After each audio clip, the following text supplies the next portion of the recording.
बसंत पंचमी के बाद सर्दियों का मौसम जाने लगता है और बसंत ऋतु का आगमन होता है।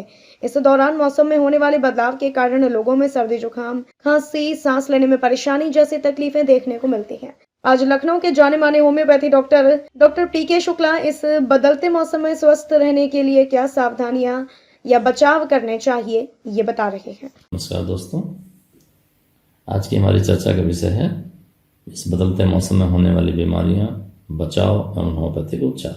जैसा कि हम सभी जानते हैं कि ये बसंत ऋतु चल रही है और बसंत ऋतु का मतलब होता है कि जाड़े का धीरे धीरे जाना एवं ग्रीष्म काल का धीरे धीरे आना। इसमें सुबह, शाम और रात ठंडी होती है, जबकि दोपहर के समय हमें गर्मी का एहसास होने लगता है। यह ऋतु अपनी प्राकृतिक सुंदरता के लिए भी जानी जाती है। इसमें नए नए पुष्प पुष्पित होने लगते हैं। आम के वृक्षों में भौरें आने लगती हैं। बहुत सारे वृक्षों में नई कपोलें आती हैं। सरसों खेतों में लहाने लगता है। प्रकृति चारों तरफ सुंदरता से भर जाती है। हिंदी के न जाने कितने कवियों ने अपनी बहुत सारी रचनाएं इसकी सुंदरता पर लिखी हैं, मगर जहाँ एक सुंदरता का प्रतीक है, वहीं पर ऐसे लोगों के लिए जिनकी रेजिस्टेंस कम है, इम्यूनिटी डाउन है, जो ज़्यादा सब्सर्टिबल हैं, जो पॉलन से जल्दी ग्रस्त होते हैं, उनके लिए बीमारी का मौसम भी है।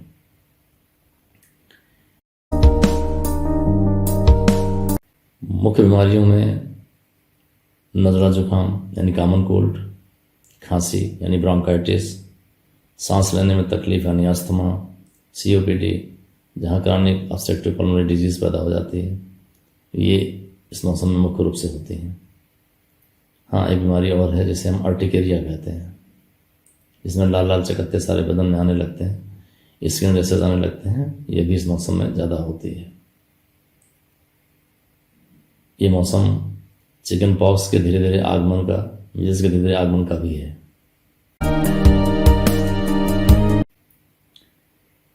इस मौसम को सही रूप से बचाव करके इस प्राकृतिक छठा का आनंद उठाया जा सकता है। अब जरूरी है कि इसका बचाव कैसे करें। तो सबसे पहला आवश्यक कदम है कि हमें अपने कपड़ों का चयन इस मौसम के अनुरूप करना है। यानी सुबह जब हम ऑफिस में निकलते हैं या घरों से निकलकर स्कूल की तरफ जाते हैं या हम अपने किसी वर्क के लिए जाते हैं, तो हमारे कपड़े पूरी तरीके से ढके होने चाहिए। हमारा बदन पूरी तरह से ढका होना चाहिए। इससे हम स्किन एलर्जी से बचेंगे एवं सुबह और शाम की ठंडक से भी बच सकते हैं। एकाएक गर्म कपड़े उतार देना इसके लिए हानिकारक होगा। ये मौसम चूँकि सुंदरता का मौसम है, तो हर व्यक्ति के दिल में इच्छा होती है कि बाग बगीचों में जाए, मगर प्लीज़ जो लोग सेंसिटिव लोग हैं वो बाग बगीचों से बचें। अपने घरों में पुष्प लगाते हैं, गमले लगाते हैं, अपने यहाँ पर थोड़ी सी क्यारियाँ बनाते हैं, ये हमारी शौक होती है। मगर जो सेंसिटिव लोग हैं, जिन्हें इनसे जल्दी इफेक्ट हो जाता है, वो इन पे पानी देने से बचें। जहाँ डस्टिंग हो रही है, जाले साफ किए जा रहे हैं, ओल्ड किताबें या पेपर्स हटाए जा रहे हैं, वहाँ से हमें हटना होगा, क्योंकि ऐसे वातावरण में हम उनसे ग्रस्त हो सकते हैं।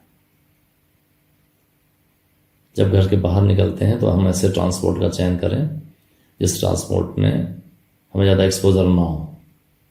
यानी अगर 2 व्हीलर से निकल रहे हैं तो हेलमेट हो, चेहरे में मास्क हो। मास्क वैसे भी इसलिए ज़रूरी है कि आजकल विगत 2 सालों से हमें पैंडेमिक रूप से कोविड-19 का सामना करना पड़ रहा है, और मार्च जाते जाते हमने 2 बार पूरे देश में लॉकडाउन भी झेला है। हमारे उत्तर प्रदेश में मार्च के बाद ही ये कोविड-19 ज़्यादा फैलता रहा है। तो एक तरफ मास्क हमको कोविड-19 से बचाता है, दूसरी तरफ इस मौसम पे होने वाले चेंजेस से जो हम ग्रस्त हो सकते हैं उससे भी बचाता है। तो मास्क का प्रयोग करना हमारे लिए बहुत ज़रूरी है। पब्लिक ट्रांसपोर्ट में हम सिटी बसें, क्लोज मेट्रोज का चयन कर सकते हैं, जिसमें हमें कम एक्सपोजर होगा। खाने पीने में मौसम के सबसे सस्ते फल, जिन्हें मौसमी फल कहते हैं, उनका चयन करना हमारे लिए लाभकारी होगा। सलाद, फाइबरस चीज़ें, स्प्राउट्स थिंग्स, स्प्राउट चीज़ें यानी अंकुरित दालें, अंकुरित मटर, अंकुरित चने और प्रचुर मात्रा में पानी का सेवन, ये हमारे लिए फायदेमंद है।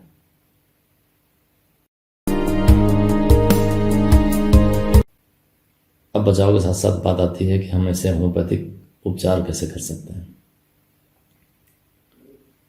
देखिए, होम्योपैथिक विधा एक ऐसी विधा है जिसमें हम किसी चीज़ का पेटेंट दवा नहीं बता सकते। हम ये नहीं कह सकते कि अमुक रोग में अमुक दवा ले लें आप ठीक हो जाएंगे, नहीं। इसमें हमें व्यक्ति के लिए एक दवा का चयन करना होता है जो उसकी प्रकृति के पर आधारित है। जैसे कुछ लोग कोल्ड सेंसिटिव लोग होते हैं, उनके लिए ऐसी दवा सेलेक्ट करनी पड़ेगी जिनसे उनकी कोल्डनेस कम हो। कुछ लोग हार्ट सेंसिटिविटी हैं, किसी के परिवार में कोई अन्य बीमारियां चल रही हैं, तो प्लीज़ अपनी रेजिस्टेंस बढ़ाने के लिए अपने इलाके के किसी योग्य होम्योपैथिक चिकित्सक से मिलें, उससे अपनी सारी बातों को बताएं, अपना केस टेकिंग कराएं, उससे अपनी एक दवा का चयन कराएं जिससे होम्योपैथिक दवा से आपके रेजिस्टेंस का बढ़ाया जा सकता है, रेजिस्टेंस को आपका बचाव किया जा सकता है और एक सुरक्षा प्रदान की जा सकती है। हाँ, हम कुछ दवाएं बीमारियों में कुछ प्रचलित प्रिवेंटिव्स का नाम बता सकते हैं। जैसे हमने चिकन पॉक्स से बचाव करने के लिए वायरोलाइनम और मार्विलिनम का इस्तेमाल बहुत समय से होता रहा है। विगत 2 सालों से पहले कोविड-19 में हमने आर्सेनिक बम का अच्छा इफेक्ट देखा है। इसी तरह कॉमन कोल्ड के साथ साथ इसमें स्वाइन फ्लू फैलता है, उसमें इन्फ्लुएंजा का इफेक्ट बहुत अच्छा रहा है।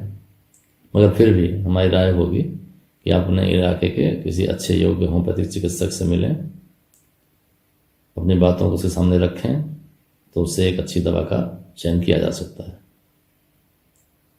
हम समझते हैं कि इन चीज़ों से कुछ आपको लाभ होगा। इन बातों के साथ साथ हम अपनी बातों को समाप्त करते हैं।